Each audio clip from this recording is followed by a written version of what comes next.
Hello friends, welcome to finance and success. এই ভিডিওটিতে আরেকটি মাল্টিব্যাগার কোম্পানির কথা আপনাদের সঙ্গে আলোচনা করব। আগের ভিডিওটিতে আপনাদের 4টি মাল্টিব্যাগার কোম্পানির কথা বলেছিলাম, যার মধ্যে দুটি এখন 100% এবং 60-70% রিটার্ন দিচ্ছে, যেমন অ্যাফোর্ডেবল রোবোটিক এবং ওসিয়া হাইপারমার্ট। অ্যাফোর্ডেবল রোবোটিক তখন যদি আপনারা কিনে রাখতেন 100%-এর উপরে বেড়ে গেছে, এবং ওসিয়া হাইপারমার্টও 60-70% বেড়ে গেছে, তার সঙ্গে স্প্লিটও হয়েছে শেয়ারটি। আরেকটি কোম্পানির কথা আপনাদের বলেছিলাম, ইন্ডিগো পেন্টস। ইন্ডিগো পেন্টস যখন বলেছিলাম, তারপরে এটি অ্যাপেল কেমি বলে আরেকটি কোম্পানি অ্যাকোয়ার করেছে। অ্যাপেল কেমি পেন্টস কোম্পানির অ্যাডিসিভস তৈরি করে। এটি ইন্ডিগো পেন্টসের মুকুটের নতুন পালক অ্যাড করেছে। আজকে আপনাদের সিমিলার একটি কোম্পানির কথা বলবো, যেটি ভবিষ্যতে আপনাদের অনেক বেশি রিটার্ন দিতে পারে এবং মাল্টিব্যাগার হওয়ার ক্ষমতা রাখে, আর যার প্রোডাক্ট আপনারা সকলেই প্রায় ইউজ করেন। নিজের অজান্তে হোক জানতে হোক, আপনারা সকলেই এর প্রোডাক্ট ইউজ করে আসছেন প্রায়, এবং এই কোম্পানিটি আপনারা চোখ বন্ধ করে 10 বছরের জন্য রেখে দিতে পারেন। কোম্পানিটি আগামী 20-30 বছরে অনেক বেশি গেইন করবে এবং মার্কেট শেয়ার গেইন করবে, এবং এটি বন্ধ হওয়ার নয়, সব থেকে এটি বড় কথা। কারণ আপনারা অনেকে ভয় পান যে স্টক মার্কেট একটি জুয়া, এখানে ইনভেস্ট করলাম দিয়ে কোম্পানি বন্ধ হয়ে গেল, আমাদের টাকা জিরো হয়ে গেল। কিন্তু আজকে আপনাদের এমন একটি কোম্পানির কথা বলবো যেটি মাল্টিব্যাগার হওয়ার ক্ষমতা রাখে এবং যেটি বন্ধ হওয়ার নয়।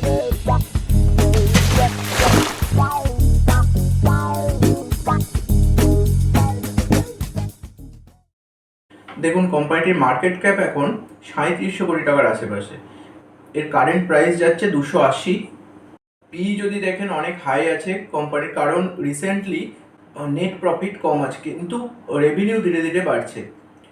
শুধু পিইটি দেখে আপনারা চমকে যাবেন না, এরপরে আরও অ্যানালাইসিস করে, ফান্ডামেন্টাল অ্যানালাইসিস করে দেখতে হবে কোম্পানিটির বেস কেমন স্ট্রং। দেখুন, এর বুক ভ্যালু মাত্র 58 টাকা, আরওসি নেগলিজেবল, আরওইও নেগেটিভ আছে, কিন্তু আপনাদের যখন এরপরে সমস্ত ডেটা দেখাবো তখন আপনারা বুঝতে পারবেন কোম্পানিটির ভ্যালু। ডেট কোম্পানির 1131 কোটি টাকা, ফ্রি ক্যাশ ফ্লো 300 কোটি টাকা, সেলস গ্রোথ 18% করে বাড়ছে। এইবার দেখুন, সেলস গ্রোথ 18% বাড়ছে, সেলস 4200 কোটি টাকা। তো এখানে 4200 কোটি টাকা সেলস এবং মার্কেট ক্যাপ 3700 কোটি টাকা, প্রফিট গ্রোথ 112%। কোম্পানির দেখুন প্রফিট গ্রোথ গত বছরের তুলনায়, আগের বছরের তুলনায় 100%-এর উপর বেড়েছে। কোম্পানির রিটার্ন ওভার 6 মান্থস -20%, মানে লাস্ট 6 মাসে কোম্পানির শেয়ার প্রাইস 20% কমে গেছে। প্রফিট আফটার ট্যাক্স 35 কোটি টাকা, ক্যাপিটাল ওয়ার্ক ইন প্রোগ্রেস দেখতে পাচ্ছেন কিছুটা রয়েছে, প্রোমোটার হোল্ডিং 36%, প্লেজড আছে 8%। এটি একটি খারাপ দিক যে কোম্পানিটির প্লেজ রয়েছে 8%। নেট প্রফিট 80, অপারেটিং প্রফিট 402 কোটি টাকা। দেখুন, নেট প্রফিট অনেক কম কিন্তু অপারেটিং প্রফিট 402 কোটি টাকা আছে। এইবার কোম্পানিটির ভ্যালুয়েশন দেখুন নিচে গিয়ে, যে 2019-এর মার্চে কোম্পানিটির আইপিও নিয়ে এসেছিল। 2020-তে যখন কোভিডের জন্য ডাউন ছিল মার্কেট, তখন 120-150-র আশেপাশে স্টক প্রাইস ছিল। তারপর সেটি বেড়ে গিয়েছিল পরে অক্টোবরের 22-এ 360-70 টাকা, তারপর এখন রয়েছে 280 টাকা। পি তো দেখলেন অনেকটাই হাই রয়েছে, কারণ কোম্পানি নেগেটিভ থেকে প্রফিটেবিলিটির দিকে ধীরে ধীরে এগোচ্ছে। এই ব্যাপারে একটা জিনিস বলে রাখি, যখন নতুন কোনো কোম্পানি মার্কেটে আসে তাদের অ্যাডভার্টাইজিং কস্ট এবং এক্সপেনশন কস্ট অনেক বেশি হয়, যার জন্য তাদের প্রফিটেবিলিটি নেগেটিভ হতে পারে। যদিও রেভিনিউ অনেক বাড়তে থাকে কিন্তু প্রফিটেবিলিটি নেগেটিভ হতেই পারে। কোয়ার্টারলি রেজাল্ট দেখুন, 2020-তে মার্কেট ডাউনের সময় 400, 600, 700 কোটি টাকা ছিল কোয়ার্টারলি, এখন সেটি 1100-1200 কোটি টাকায় পরিণত হয়েছে। প্রফিট এবং লস স্টেটমেন্টে দেখুন, 2020-তে আফটার কোভিড 1900-2000 কোটি টাকার আশেপাশে ছিল সেলস, 2022-এ 3000 কোটি টাকা হয়ে গেছে, 2023-এ 4200 কোটি টাকার আশেপাশে হয়েছে, অর্থাৎ প্রি কোভিড লেভেলের সমান এসে গেছে। এবং আফটার কোভিড এই কোম্পানিটি 3 বছরে সেলস অনেক গ্রো করেছে। ব্যালেন্স শিটে দেখুন, ব্যালেন্স শিটে 3738 কোটি টাকার মতো অ্যাসেট রয়েছে, সেখান থেকে 1150 কোটি টাকার মতো বরোয়িং রয়েছে, ডেট রয়েছে কোম্পানি। এবার সব থেকে মজার ব্যাপার দেখুন, শেয়ার হোল্ডিং প্যাটার্নে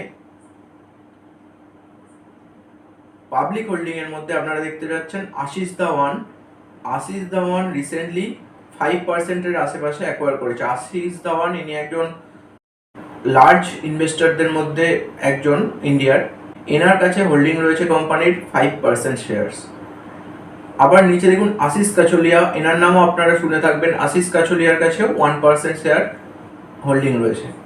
তো সার্ক ইনভেস্টরদের মধ্যে আপনারা দেখতে পাচ্ছেন দুজনের কাছে 6%-এর আশেপাশে হোল্ডিং রয়েছে, এবং আশিস কাচলিয়া রিসেন্টলি সেপ্টেম্বর 22 থেকে অ্যাকোয়ার করে। সেপ্টেম্বর 22 কোয়ার্টারে এর প্রাইস ছিল 260 থেকে 300 টাকার আশেপাশে। তাহলে বুঝতে পারছেন যে 250-300 টাকার মধ্যে এই কোম্পানিটি আশিস কাচলিয়া কিনেছেন, এবং অনেক আগে থেকেই আশিস ধাওয়ান হোল্ডিং করছেন, এবং রিসেন্টলি হোল্ডিং বাড়িয়েছেন। তো এবার কোম্পানিটার নাম দেখুন, অরবিন্দ ফ্যাশনস লিমিটেড। আপনারা সকলেই প্রায় এর প্রোডাক্ট ব্যবহার করেছেন এবং এখনো ব্যবহার করছেন। যারা ইয়াং জেনারেশন তারা নিজের অজান্তেই এই কোম্পানির অনেক প্রোডাক্টকে ইউজ করছেন। যেমন এই কোম্পানির ব্র্যান্ডের কথা আপনাদের বললে আপনারা বুঝতে পারবেন কি কি ব্র্যান্ড এরা এই কোম্পানি রয়েছে। ইউএস পোলো আপনারা যেটা ইউজ করেন, এই কোম্পানির একটি ব্র্যান্ড। তার সঙ্গে Tommy Hilfiger, flying machine, Calvin ক্লাইনের মতো বড় বড় ব্র্যান্ড এই কোম্পানির আন্ডারে রয়েছে। আর কোম্পানির নতুন কয়েকটি ব্র্যান্ডের মধ্যে অ্যারো, সেফোরা এই ব্র্যান্ডগুলি রয়েছে। অ্যারোর এখন ব্র্যান্ড অ্যাম্বাসাডার হলেন ঋত্বিক রোশন, আর ইউএস পোলোর ব্র্যান্ড অ্যাম্বাসাডার অর্জুন রামপাল, এবং অন্যান্য ব্র্যান্ডগুলোরও ব্র্যান্ড অ্যাম্বাসাডার লঞ্চ করেছে কোম্পানিটি, যার ফলে কোম্পানিটির অ্যাডভার্টাইজিং কস্ট এখন অনেক বেশি। কোম্পানির প্রোমোটারদের মতে যেমন শৈলেশ চতুর্বেদী কোম্পানির এমডি এবং সিইও, তিনি এবং নন এক্সিকিউটিভ ডাইরেক্টর কুলিন লালভাই, এনাদের আপনার ইন্টারভিউ দেখবেন, এনাদের মতে কোম্পানি নতুন ব্র্যান্ডগুলিকে 1000 crore এবং যেগুলি ইউএস পোলোর মতো প্রিমিয়াম ব্র্যান্ড রয়েছে সেগুলোকে 2000 crore ব্র্যান্ডে নিয়ে যেতে চান খুব শিগগিরই। অর্থাৎ কোম্পানির কাছে 5-6টি ব্র্যান্ড আছে, যদি 2000 crore 1000 crore-এর ব্র্যান্ড এগুলো তৈরি হয়ে যায়, এবারে যদি 1000-1500 crore-এর ব্র্যান্ড তৈরি হয়ে যায়, তাতেও কোম্পানির 6টি ব্র্যান্ডে 9000 crore-এর রেভিনিউ হয়ে যাবে 2-1 বছরের মধ্যে, এটা আমরা আশা করতে পারি। এখন আপনারা দেখলেন কত 4200 কোটি টাকা এর রেভিনিউ, এর সেলস হচ্ছে 4200 কোটি টাকা 2023-এ। এটি 2-1 বছরের মধ্যে 2025-26-এর মধ্যে 9000 থেকে 10000 কোটি টাকা রেভিনিউ হতে পারে কোম্পানির ম্যানেজমেন্টের মতামত অনুসারে। তাহলে যদি 9000-10000 কোটি টাকা রেভিনিউ হয়, কোম্পানিটির ভ্যালুও তখন 9000-10000 কোটি টাকার আশেপাশে হওয়ার চান্স আছে। এর জন্য 2-3 বছরের মধ্যে আপনাদের ইনভেস্টমেন্ট ডাবল হওয়ার চান্স আছে। এবার কোম্পানিটির পিয়ার্সের সঙ্গে একটু কম্পেয়ার করে দেখা যাক কি এই কোম্পানিটির যে পিয়ার্সরা রয়েছে, অন্যান্য সিমিলার কোম্পানি রয়েছে, তাদের ভ্যালুয়েশন কীরকম যাচ্ছে। দেখুন, এই কোম্পানির একটি পিয়ার কোম্পানি হলো আদিত্য বিড়লা ফ্যাশনস লিমিটেড। এই আদিত্য বিড়লা ফ্যাশন এবং রিটেল লিমিটেডের মার্কেট ক্যাপ 20,000 কোটি টাকা আপনারা দেখতে পাচ্ছেন। কোম্পানির সেল কত? কোম্পানির সেল দেখতে পাচ্ছেন 12,000 কোটি টাকার আশেপাশে।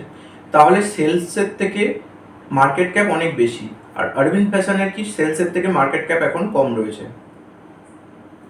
আদিত্য বিড়লার ফ্যাশনের ব্যালেন্স শিটে কি দেখতে পাচ্ছেন 15,000 কোটি টাকার টোটাল অ্যাসেট, তার মধ্যে 5,000 কোটি টাকার আশেপাশে ডেট রয়েছে, অর্থাৎ 10,000 কোটি টাকার আশেপাশে অ্যাসেট, এবং এটি 20,000 কোটি টাকা মার্কেট ক্যাপ রয়েছে, মানে প্রায় অ্যাসেটের ডাবল।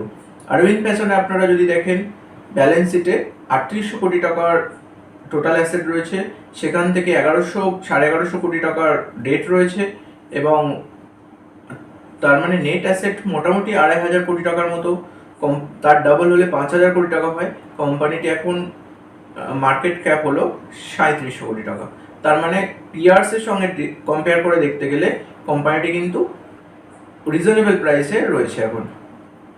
পরিশেষে বলা যায়, আপনারা যদি ডিজিটাল মার্কেটিং ওয়েবসাইটগুলোতে যান, অ্যামাজন, ফ্লিপকার্ট, মিন্ত্রার মতো, তখন কিন্তু আপনারা দেখবেন যে এই কোম্পানিগুলির অরবিন্দ ফ্যাশনের আন্ডারে যে ব্র্যান্ডগুলি রয়েছে সেই ব্র্যান্ডগুলির US Polo, Tommy Hilfiger, flying machine, Calvin Klein, Arrow এগুলির কিন্তু যথেষ্ট ডিমান্ড রয়েছে। এগুলোর রিভিউ প্রচুর রয়েছে, রেটিং প্রচুর রয়েছে।